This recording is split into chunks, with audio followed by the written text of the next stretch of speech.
संसदीय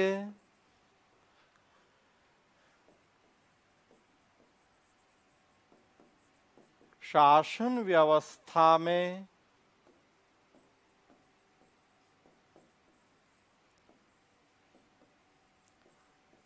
विपक्ष की भूमिका, रोल ऑफ अपोजिशन। और ये हम बात करेंगे अपने देश के संदर्भ में, मतलब पार्लियामेंट्री डेमोक्रेसी के कॉन्टेक्स्ट में। तो संसदीय शासन व्यवस्था में विपक्ष की भूमिका, role of opposition in parliamentary democratic system.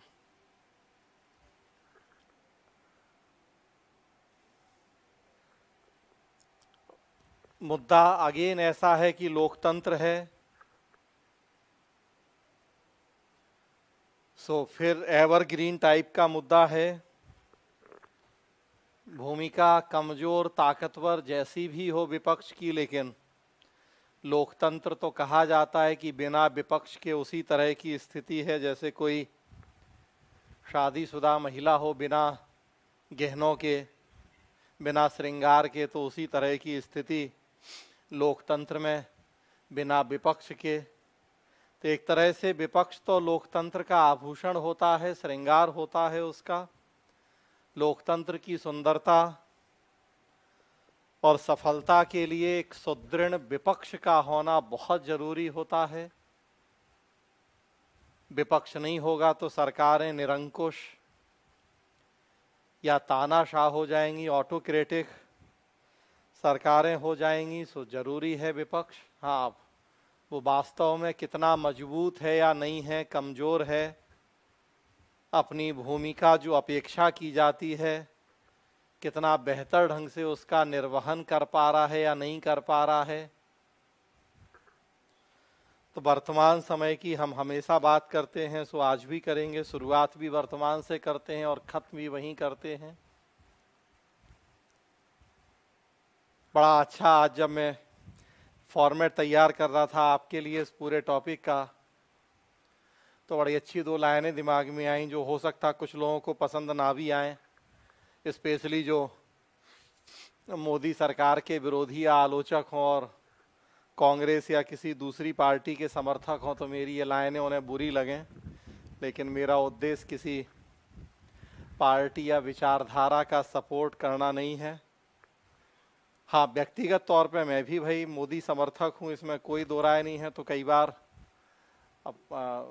व्यक्तिगत भावनाएं आड़े आ जाती हैं कई बार पढ़ाने के दौरान। कोशिश तो यही रहती है कि थोड़ा निष्पक्ष होके, निरपेक्ष होके एनालिसिस कर पाएँ, लेकिन कई बार व्यक्तिगत भावनाएं भी रहती हैं साथ में। तो ये बता दिया जाता है कि भाई आपको जब मेंस लिखना है, इंटरव्यू में जाना है, तो आपको ज़रूर अपनी विचारधारा एकदम निष्पक्ष रखनी है, किसी पर्टिकुलर पार्टी या उसकी आइडियोलॉजी से अपने आप को जोड़ना नहीं है।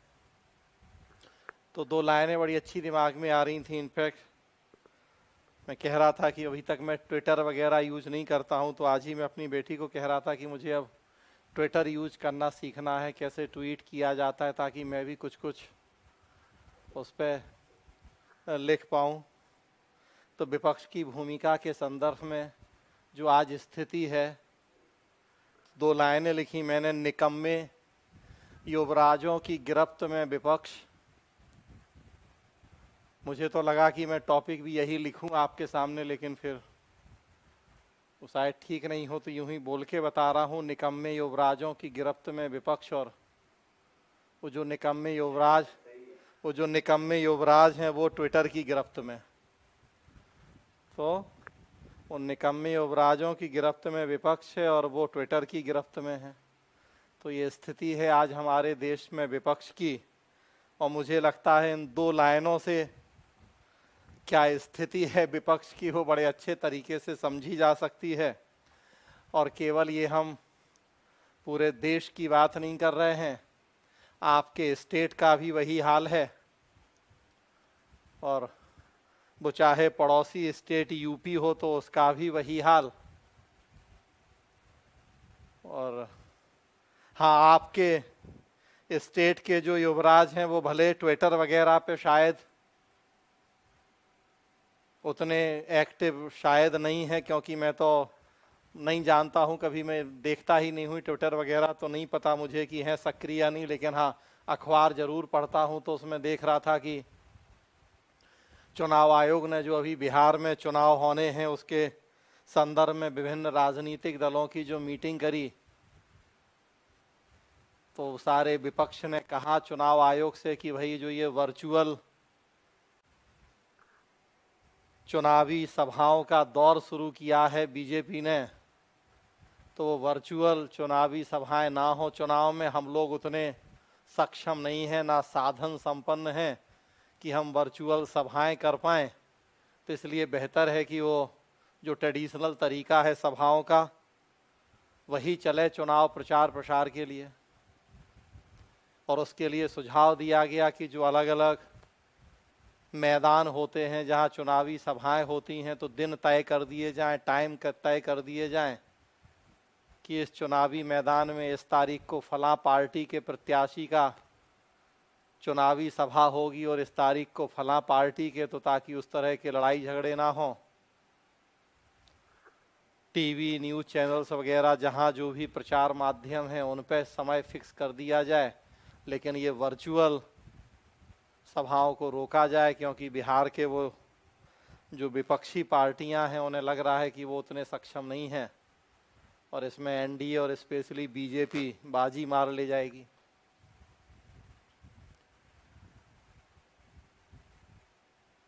कल परसों दैनिक भास्कर अखबार में देखेंगे आप, योगेंद्र यादव का एक लेख छपा था, हम लोगों के इसी टॉपिक से जुड़ा हुआ। मुझे लगा कि शायद है लेख, मैंने स्पेशली रखा था वो, क्योंकि मुझे पढ़ाना था आपको ये टॉपिक। तो लेख हेडिंग थी, आज राजनीति सिर्फ सत्ता भोग तक सिमट गई है।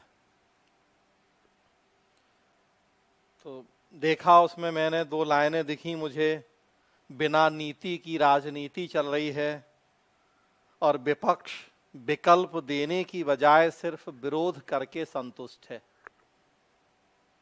लगता है महामारी से जनता स्वयं लड़ेगी, चीन से निहत्थे फौजी लड़ेंगे, पार्टियां सिर्फ एक दूसरे से लड़ेंगी। राजनीति में नीति एकदम गायब है।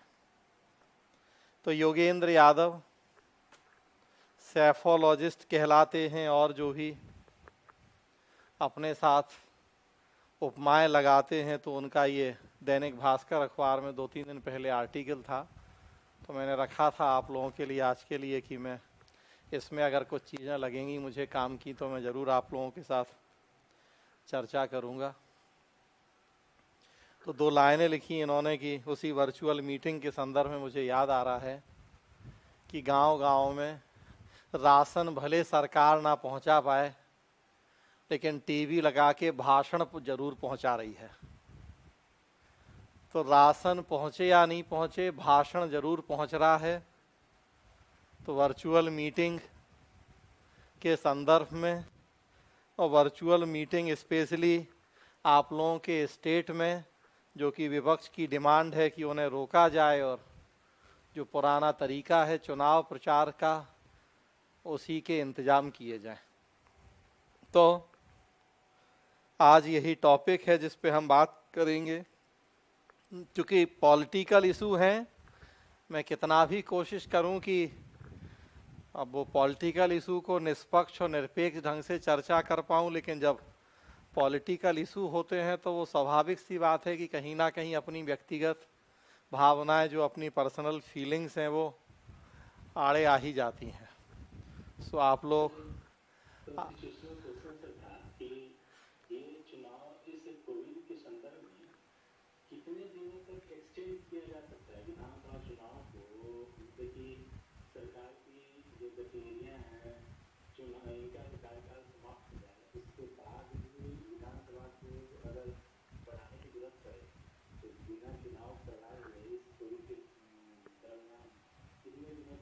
अब संविधान में तो कोई ऐसी व्यवस्था नहीं है, ये तो सुप्रीम कोर्ट व्याख्या करे कभी इस तरह का मैटर जाए, ना आज तक कभी ऐसा हुआ। आपातकाल के टाइम पे जरूर है, जब 356 के तहत वो हम बात भी कर रहे थे कि आर्टिकल 356 के तहत जब राज्य में राष्ट्रपति शासन लगता है तो वहाँ जरूर है इस तरह की कंडीशन कि नॉर्मली 1 साल के लिए होता है राष्ट्रपति शासन, लेकिन ऐसी विशेष परिस्थितियां हो जैसी अभी आप चर्चा कर रहे हैं कोरोना, और चुनाव आयोग कह दे कि चुनाव करवाना संभव नहीं है, तो फिर हम उसे 3 साल तक बढ़ा सकते हैं। तो ये आर्टिकल 356 में तो उस तरह का प्रावधान किया है हमने, लेकिन नॉर्मल कंडीशंस में तो यही व्यवस्था है कि सरकारों का क्या बेसिकली लोकसभा और विधानसभाओं का कार्यकाल 5 साल का है, और 5 साल का कार्यकाल पूरा होने के पहले चुनाव करवाए जाते हैं। व्यवस्था संविधान में बस सामान्य परिस्थितियों के लिए यही है, तो हम तो वही बात कर सकते हैं। ये विशेष परिस्थितियां, संविधान मौन है, और जहां संविधान मौन है वहां फिर सुप्रीम कोर्ट की जुबान चलती है, उसकी आवाज़ चलती है। सो इसलिए फिर ये अब वो व्याख्या करे और बताए कि अगर ऐसी कंडीशंस हैं तो क्या हो। कार्यवाहक सरकारों का एक कॉन्सेप्ट प्रचलित रहा है हमारे देश में, केयर टेकर गवर्नमेंट या कार्यवाहक सरकार। तो वो जरूर एक यहाँ मुझे लगता है कि हो सकता है आपके इस प्रश्न का जवाब भी हो सकता है। केंद्र में हुआ था ऐसा 1999 में, जब अटल बिहारी वाजपेयी सरकार गिर गई थी 13 महीने बाद, एक वोट से अविश्वास प्रस्ताव पास हो गया था, वाजपेयी सरकार का पतन हो गया था, कारगिल युद्ध था, तुरंत चुनाव करवाना संभव नहीं था। तो वो एक जरूर हमारे सामने एक ऐसा उदाहरण है कि उसको हम लागू कर सकते हैं अगर बिहार में ऐसी स्थितियां बनती हैं तो। हाँ, लेकिन संविधान में कोई ऐसा जिक्र नहीं है।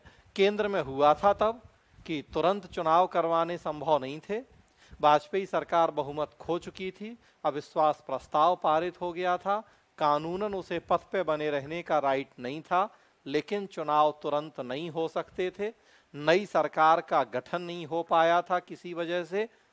सो मजबूरी में वाजपेयी सरकार को कंपैरेटिवली एक लंबे समय तक केयरटेकर गवर्नमेंट या कार्यवाहक सरकार के रूप में काम करना पड़ा था। जब वो कारगिल युद्ध खत्म हुआ, चीजें नॉर्मल हुई, चुनाव हुए, दोबारा फिर वाजपेयी सरकार ही बनी। तो वो एक हमारे पास उदाहरण है केंद्र का।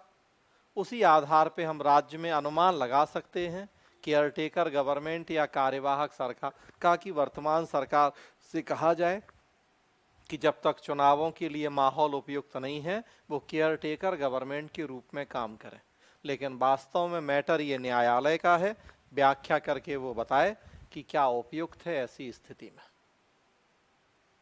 ठीक है, चलिए। जी, टॉपिक है संसदीय शासन व्यवस्था में विपक्ष की भूमिका। तो मैं वर्तमान की चर्चा कर रहा था कि आज क्या है विपक्ष की स्थिति। आजकल तो ट्विटर वॉर चल रहा है, घरों से कोई निकलने को तैयार नहीं है। ट्विटर पे घर पे बैठ के बड़ा आसान है कि कुछ भी जो मन में आए, जो मुंह में आए, वो एक ट्वीट कर दें। चाहे वो राहुल गांधी हो, चाहे वो उनकी बहन प्रियंका गांधी हो, चाहे वो उत्तर प्रदेश में एक युवराज हैं अखिलेश यादव वो हों, और जैसा मैंने कहा कि बिहार के युवराज हैं ट्विटर पे सक्रिय नहीं, इसकी मुझे जानकारी नहीं है। तो बस आजकल तो यही ट्विटर वॉर चल रहा है।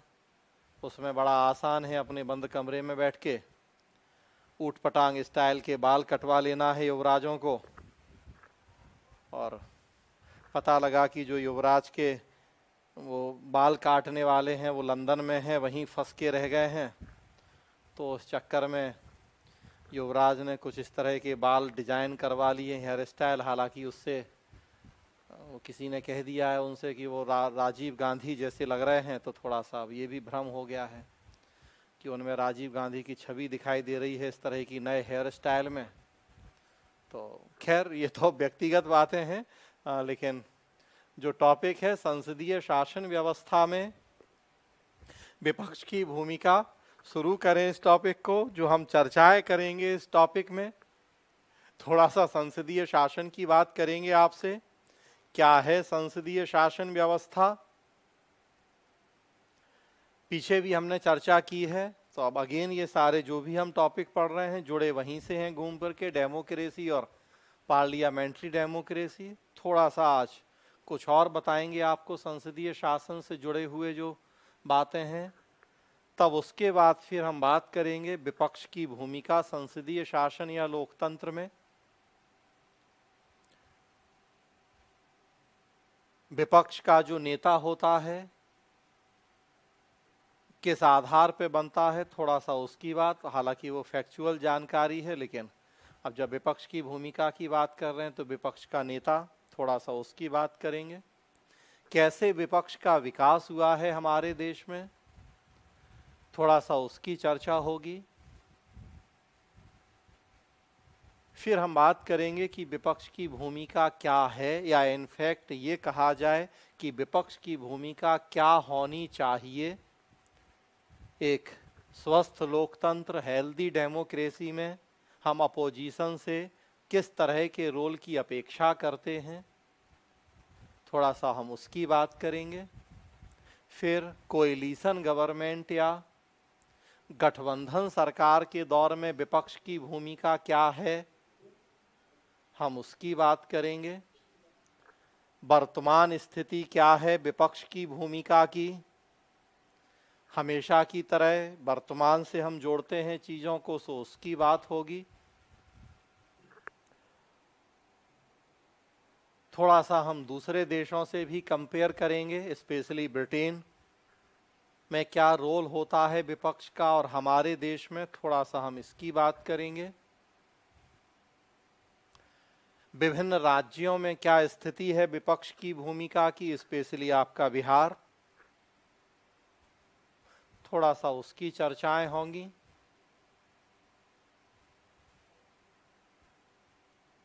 और इसके अलावा एक और उसी तरह से बड़ा अच्छा टॉपिक मेरे दिमाग में आया। सबसे बड़ी बात की जो ये टॉपिक हैं विपक्ष की भूमिका वगैरह, मैंने बहुत सारे सोर्स सर्च किए कि शायद कुछ मैटर मुझे मिले तो और मैं इसमें डायमेंशन दिखा पाऊँ, लेकिन मुझे मतलब एकाध किताब में कोई एकाध पेज मैटर मिला तो मिला, अदरवाइज मुझे कोई मैटर नहीं मिला। तो ये पूरा जो भी डायमेंशन, जो भी टॉपिक हैं, बहुत सोच के जितने आइडिया मेरे दिमाग में आए, ज़्यादातर मेरे अपने जनरेटेड आइडियाज़ हैं, उसके आधार पे मैंने डिज़ाइन करने की कोशिश की टॉपिक को कि क्या क्या डायमेंशन आज के संदर्भ में, चूँकि मैंने कहा था कि ये हमेशा चीज़ें बदलती रहती हैं, हमेशा हम कस्टमाइज करते हैं टॉपिक को आपकी डिमांड, आपकी ज़रूरत के अकॉर्डिंग एक बार नए सिरे से पूरे टॉपिक को हम अरेंज करते हैं, उसके डायमेंशन देखते हैं और तब उसके बाद बात करते हैं। बेसिक चीज़ें कुछ होती हैं कि वो कॉमन, अब विपक्ष की भूमिका है तो चलिए ये कॉमन है कि वो विपक्ष का विकास कैसे हुआ, तो वो अब ट्रेडिशनल है तो वो तो वही रहेगा, लेकिन बाकी डायमेंशन अब आज पढ़ा रहे, आज से फिर 3 महीने बाद पढ़ाएंगे, नेचुरल सी बात है कि 3 महीने में चीज़ें काफ़ी कुछ बदल जाएंगी। तो वो डायमेंशन हमेशा फिर उसके अकॉर्डिंग हमें डिज़ाइन करने होते हैं, उसी के अकॉर्डिंग पूरे टॉपिक को देखना होता है कि क्या क्या एस्पेक्ट हम आज के संदर्भ में आपसे डिस्कस करें। तो और एक टॉपिक मेरे दिमाग में आया, मुझे लगता है कि वो डायमेंशन भी आपको दिमाग में रखना जरूरी है। आज के समय में केवल अब पॉलिटिकल पार्टीज में ही सत्ता पक्ष और विपक्ष नहीं रह गया है, बल्कि आज के समय में तो आप देखेंगे मीडिया, सिविल सोसाइटी, अब इनमें भी स्पष्ट विभाजन, बड़ा क्लियर कट डिवीजन हो गया है कि सत्ता पक्ष का मीडिया कौन है और विपक्ष का मीडिया कौन है। तो मुझे तो लगता है कि अब वो जो विपक्ष का मीडिया है उसकी भी चर्चा हमें विपक्ष की भूमिका में करनी चाहिए, क्योंकि अब वो मीडिया जब इतना ज़्यादा पार्शियलिटी के साथ काम कर रहा है कि स्पष्ट ठप्पा लगा हुआ है कि कौन सरकार का समर्थक है और कौन सरकार का कट्टर विरोधी है, और उसी तरह से सिविल सोसाइटी या एनजीओ वगैरह सबके माथे पे एकदम क्लियर कट ठप्पा है कि कौन सत्ता पक्ष का समर्थक और कौन विपक्ष का समर्थक। तो आजकल तो अब विपक्ष की भूमिका की हम बात करें तो इनको भी हमें पॉलिटिकल पार्टीज के अलावा विपक्ष का ही हिस्सा मानना चाहिए और उसमें चर्चा करनी चाहिए। तो विपक्षी मीडिया भी और विपक्षी एनजीओ भी, और या इनफैक्ट कहें कि विपक्षी उद्योगपति भी, राहुल बजाज टाइप, और या विपक्षी सो कॉल्ड बुद्धिजीवी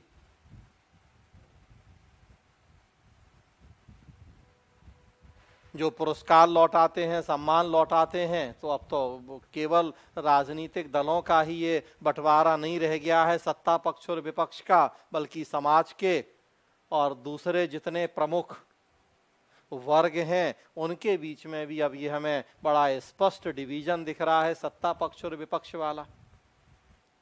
तो अगर हम व्यापक दृष्टिकोण से बात करें, बहुत ब्रॉड एस्पेक्ट से, तो कहीं ना कहीं रोल ऑफ अपोजिशन में अपोजिशन के जो ये सब पक्ष हैं इनको भी शामिल किए जाने की जरूरत है।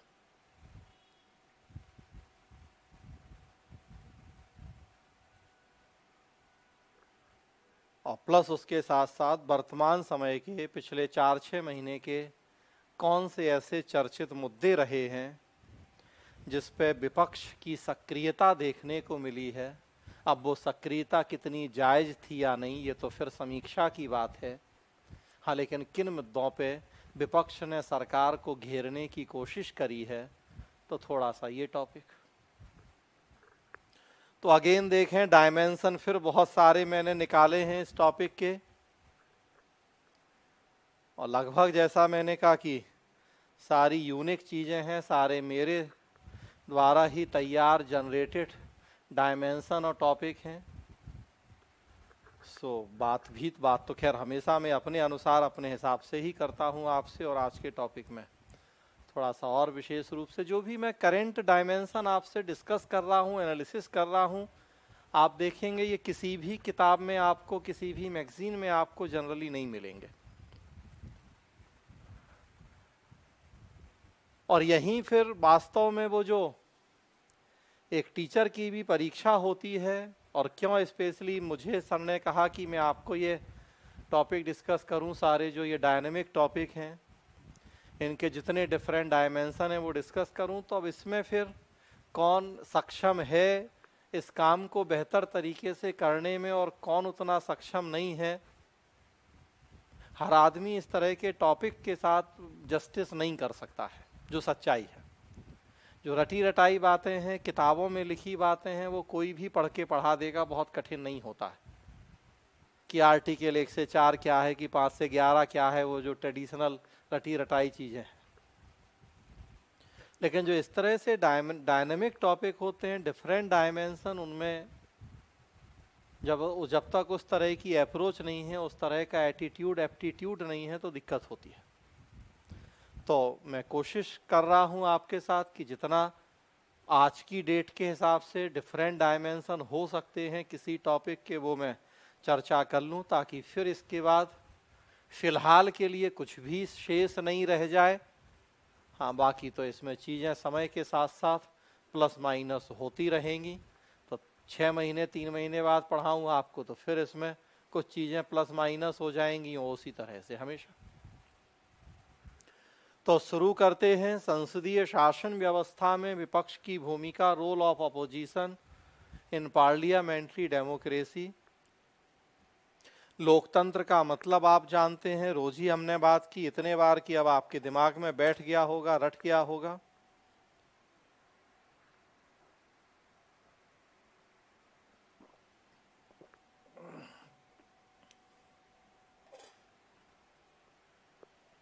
लोगों का शासन या ऐसी शासन व्यवस्था जिसमें ज्यादा से ज्यादा जनता की भागीदारी होती है। लोकतंत्र की बहुत सारे विशेषताएं होती हैं, बहुत सारे डायमेंशन होते हैं, पॉलिटिकल, सोशल, इकोनॉमिक, और अलग अलग आधारों पर लोकतंत्र के बहुत प्रकार होते हैं। हम बात कर रहे थे कि विधायिका और कार्यपालिका, लेजिस्लेटिव एंड एग्जीक्यूटिव के आपसी संबंधों के आधार पर लोकतंत्र के दो प्रकार किए गए हैं, संसदीय लोकतंत्र और अध्यक्षीय लोकतंत्र, parliamentary democracy and presidential democracy.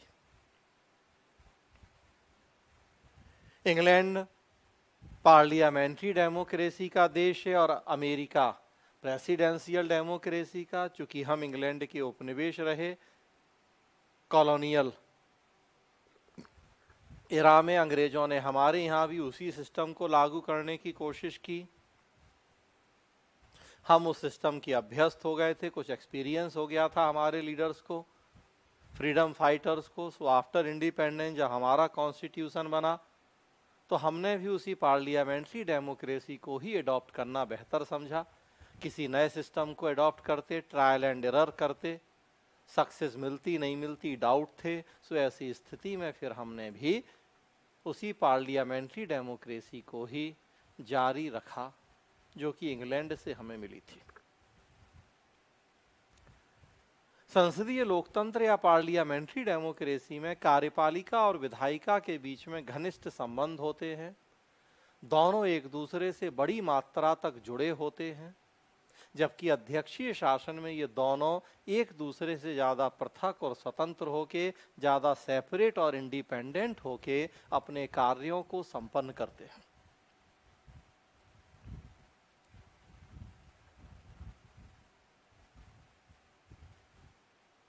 हम बात कर रहे थे कि हमारे देश में कार्यपालिका का गठन अनिवार्य रूप से विधायिका के सदस्यों में से होता है। मंत्री वही बनते हैं जो सांसद भी हों। एमपी होंगे तो मिनिस्टर बनेंगे, स्टेट में भी वही स्थिति है, एमएलए होंगे तो मिनिस्टर बनेंगे। हालांकि हमने अपने देश में 6 महीने की छूट दे रखी है। ऐसे लोग भी मंत्री बन जाते हैं जो एमपी नहीं है या एमएलए नहीं है। हाँ, 6 महीने के अंदर फिर उन्हें एमपी या एमएलए बनना होता है। हम जिस भी लेवल की बात कर रहे हैं, सेंटर लेवल या स्टेट लेवल। और एक महत्वपूर्ण विशेषता की हमने बात की थी कि जो संसदीय शासन या पार्लियामेंट्री डेमोक्रेसी होती है, ये बहुमत का शासन होता है, मेजॉरिटी देखी जाती है। जिसे मेजॉरिटी मिलती है जिस पॉलिटिकल पार्टी को, उसके नेता को हम पीएम सीएम बनाते हैं और फिर सरकार का गठन उसी आधार पर होता है। तो पूरा सिस्टम हम समझ रहे थे कि हमारे यहाँ लोकसभा विधानसभा के चुनाव होते हैं। जिस पॉलिटिकल पार्टी को बहुमत मिलता है वो अपना नेता चुनती है, उसे केंद्र में पीएम, राज्य में सीएम बनाया जाता है। उसके परामर्श पे अन्य मंत्रियों की नियुक्ति होती है। यह सिस्टम है संसदीय लोकतंत्र का। और इसी सिस्टम में आप देखें कि बहुमत दल का नेता तो पीएम और सीएम बन जाता है, लेकिन बचे हुए अन्य दल, जो शेष पॉलिटिकल पार्टीज हैं, बहुमत के अलावा उनका क्या होता है? तो बेसिकली वही होती हैं विपक्ष या अपोजिशन।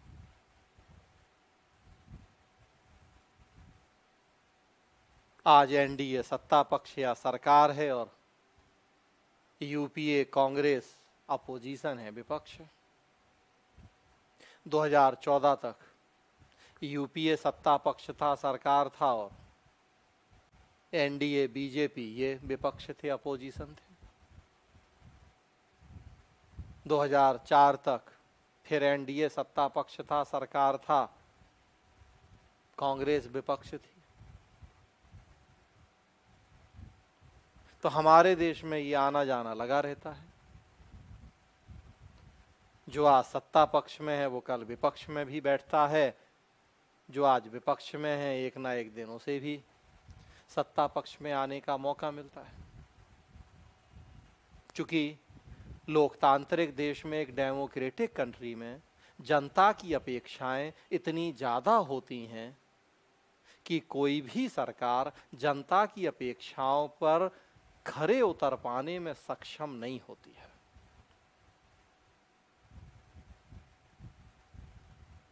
वो कोई भी सरकार, कोई भी पॉलिटिकल पार्टी हो, जनता को संतुष्ट करना, जनता की हर अपेक्षा को संतुष्ट करना किसी के लिए संभव नहीं होता। तो सरकारों से नाराजगी, ये तो लोकतंत्र में एक बहुत कॉमन टेंडेंसी है जो हमें देखने को मिलनी ही मिलनी है। वो कोई भी पार्टी और कोई भी सरकार क्यों ना हो, मात्रा का फर्क हो सकता है असंतोष में, कि यूपीए सरकार के 10 साल के कार्यकाल में 10 लाख करोड़ के घोटाले पकड़े गए तो लोगों में असंतोष ज्यादा। बिहार में जब तक आरजेडी की सरकार रही, जितनी बुरी स्थिति लॉ एंड ऑर्डर से लेके डेवलपमेंट की लोगों में असंतोष बहुत ज्यादा। वर्तमान एनडीए सरकार है, केंद्र की 6 साल हो गए, आपके यहाँ नीतीश कुमार सरकार है 15 साल हो गए। तो ऐसा नहीं है कि असंतोष यहाँ नहीं है, यहाँ भी असंतोष, लेकिन अगर पिछले से तुलना करें तो शायद उतना नहीं।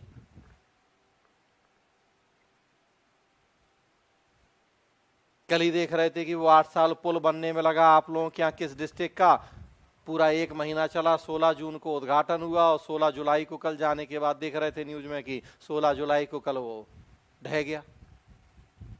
तो सुशासन बाबू का सुशासन, बाकी टीवी वालों को तो फिर चाहिए ये कुछ, तो सुशासन बाबू का सुशासन। तो ऐसा नहीं है कि सारे लोग बहुत खुशी हैं, कोई असंतुष्ट नहीं होगा। और लोकतंत्र है तो भाई असंतोष भी, ये भी लोकतंत्र की खूबसूरती, अभिव्यक्ति की आजादी। सारे लोग सरकार से खुश और संतुष्ट हों तो ये भी अच्छी बात नहीं होती है। तो कुछ तो असंतुष्ट बने रहे तो अच्छा है, ताकि सरकार पे दबाव बना रहे, कंट्रोल बना रहे। तो लोकतंत्र में चूंकि अपेक्षाएं इतनी बढ़ा दी जाती हैं, कॉम्पिटिटिव पॉलिटिक्स है, इतनी सारी पॉलिटिकल पार्टीज हैं, सबको चुनाव जीतना है, और चुनाव जीतने के लिए सबको, जनता को चुनाव में बड़े बड़े सपने दिखाने हैं, और तय है कि सपने पूरे होने नहीं हैं।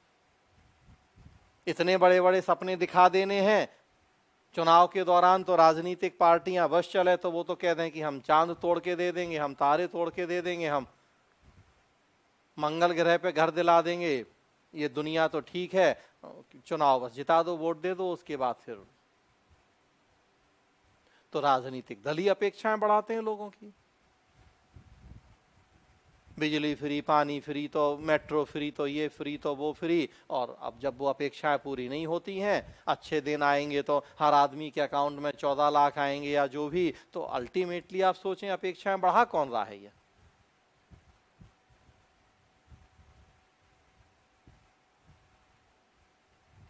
तो अपेक्षाएं पहले आप बढ़ाते हैं और फिर वो इस तरह की अपेक्षाएं हैं जो पूरी नहीं हो पाती हैं तो असंतोष होता है। तो इसलिए सरकारों का बनना बदलना ये कॉमन प्रोसेस है डेमोक्रेसी की, और डेमोक्रेसी की खूबसूरती भी यही है कि हर निर्धारित अवधि बाद चुनाव होने हैं। रिप्रेजेंटेटिव डेमोक्रेसी है जहां जनता को अपने प्रतिनिधियों का चुनाव करना है। इस बार जिसे बहुमत मिला उसकी सरकार बननी है, अगर अपेक्षाओं पे खरा नहीं उतरा अगले बार जनता को दूसरे को बहुमत दे देना है। तो आज जो बहुमत प्राप्त दल है वो सत्ता पक्ष है या सरकार है, और उसके अलावा जो बचे हुए हैं वो विपक्ष है, अपोजिशन है। और कल हो सकता है कि जो आज का अपोजिशन था वो कल का सत्ता पक्ष और सरकार बन जाए, और जो आज का सत्ता पक्ष और सरकार है वो कल अपोजिशन की शोभा बढ़ाए। तो ये तो चलता ही है लोकतंत्र में।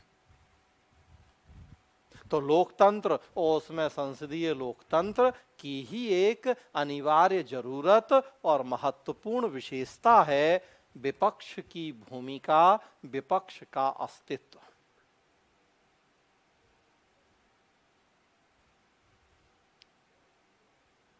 अगर हम अपने देश में बात करें तो विपक्ष का नेता का दर्जा देते हैं हम उस राजनीतिक दल के नेता को जिसकी सीटें कम से कम 10% होती हैं, लोकसभा में कुल सीटों की, अगर हम सेंट्रल लेवल की बात करें, लोकसभा की प्रभावी सदस्य संख्या 545 है, तो विपक्षी दल का नेता, विपक्षी दल और उसका नेता उस पार्टी को मान्यता देंगे जिसके पास 54 मेंबर ऑफ पार्लियामेंट होंगे, 10%। और ये 10% की व्यवस्था भी क्यों की गई है? आप पढ़ते हैं कि जो कोरम होता है या गणपूर्ति, उसमें 1/10 होता है। संसद की कार्यवाही चलानी है तो कोरम या गणपूर्ति का पूरा होना जरूरी होता है, और कोरम यही है 1/10। वहीं से ये हमने कॉन्सेप्ट लिया है विपक्ष के नेता के लिए भी 1/10 का सेम है। जो कोरम है 1/10, वही विपक्ष के दल के दर्जे के लिए और विपक्ष के नेता के लिए भी है 1/10। और ऐसा इसीलिए कि मान लीजिए किसी दिन सरकार का संसद में आने का मन ही नहीं है, सरकारी तरफ से कोई नहीं आया,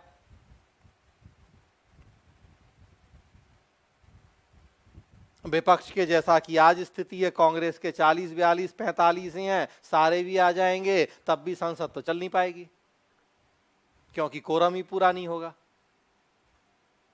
तो अगर हम आपको विपक्षी दल का दर्जा दे रहे हैं, आपके नेता को विपक्षी दल के नेता का दर्जा दे रहे हैं, तो कम से कम इतना तो संख्या बल हो आपके पास कि आप वो कोरम, वो गणपूर्ति पूरी कर पाओ, ताकि संसद चल तो पाए कभी, अगर ऐसी स्थिति, ऐसी नौबत आ जाए तो।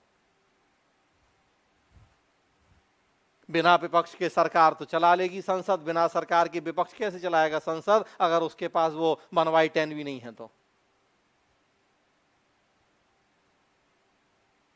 इसलिए वहां से हमने फिर ये व्यवस्था करी है कि कम से कम 1/10 होगा तो उसे हम विपक्षी दल का दर्जा देंगे और उसके नेता को विपक्षी दल के नेता का दर्जा देंगे। कैबिनेट मंत्री का दर्जा होता है विपक्षी दल के नेता को, तो पावर भी ठीक ठाक होती है, वेतन भत्ते सुविधाएं भी वही मिलती हैं कैबिनेट मंत्री का दर्जा है तो। 1977 में एक कानून बनाया था संसद ने, विपक्ष का नेता वेतन भत्ते अधिनियम इस नाम से। उसके तहत अब ये जो विपक्ष का नेता का पद है, ये हम स्टैट्यूटरी पद मानते हैं, वैधानिक पद मानते हैं, कैबिनेट मिनिस्टर का दर्जा देते हैं, वही वेतन भत्ते सुविधाएं मिलती हैं। आप देखें हमारे देश के कई ऐसे प्रमुख अधिकारियों पद हैं जिनकी नियुक्ति में भी विपक्ष के नेता की महत्वपूर्ण भूमिका होती है, सीबीसी, सीबीआई, लोकपाल वगैरह। कई जगह अब हम बात कर रहे थे कि आजकल नियुक्ति समिति का कॉन्सेप्ट चल रहा है कि 5-7 लोगों को मिला के एक अपॉइंटिंग कमेटी, नियुक्ति समिति बनाई जाए, उसकी रिकमेंडेशन के बेस पर नियुक्ति हो। गवर्नर के लिए हमने कहा था कि इस तरह का सुझाव हम दे सकते हैं, पुंछी आयोग ने दिया भी ऐसा सुझाव। तो जिस तरह की जो ये अपॉइंटिंग कमेटीज बनाते हैं उनमें विपक्ष के नेता को हम स्थान देते हैं, तो बड़ा एक तरह से कहा जाए कि महत्व का और पावरफुल पद हो जाता है हमारे देश में,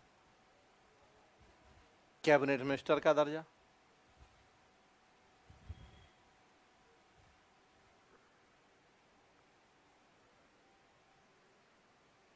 1969 में आप देखेंगे पहली बार 5:25 पे नहीं हुआ टॉपिक पूरा, तो तब भी छोड़ना है, कुछ और है क्या काम? अच्छा क्लास है उसके बाद, ठीक है, चल है, अच्छा ठीक है, ठीक है। तो